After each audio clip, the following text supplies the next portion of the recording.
When fish come out of sea and tell you alligator have fever, believe him. If ever there was restive behavior, Tabitha's life was surely one. This was the tune that played and played and played again in her mind. She could not quite name it, not until there was an interval in the tones, a hush between what was felt and what was spoken. Under the shade of a sparkling lignum vitae tree, the wood of life, Tabitha contemplated its meaning. Did it sound innocuous? She doubted it. Even if it was nothing more than a hazy projection, she sensed it was born out of the very patterns that had caused so much pain.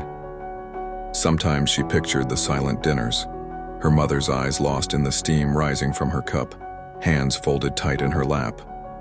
Lately, Tabitha's thoughts circled her mother's sorrow more than her own. Perhaps it was easier to search for the roots of heartache outside herself.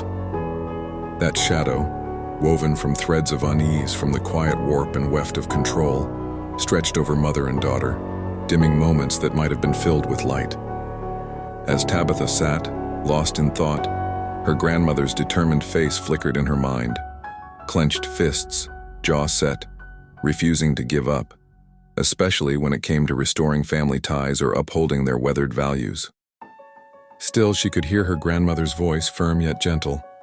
We need clarity in managing our finances, given our circumstances, but never at the expense of our family's emotional needs. She nodded inwardly, recalling how often her grandmother spoke of her father. Johnny became so focused on how he was wrong, he forgot where he had gone wrong, she'd say, her words both critical and loving. Dulciminia's knowledge of her own father was thin, just fragments, memories of money sent from afar, and little more. Her grandmother's words echoed and echoed. Holding on to bitterness is like poisoning yourself. It only hurts the one who bears it.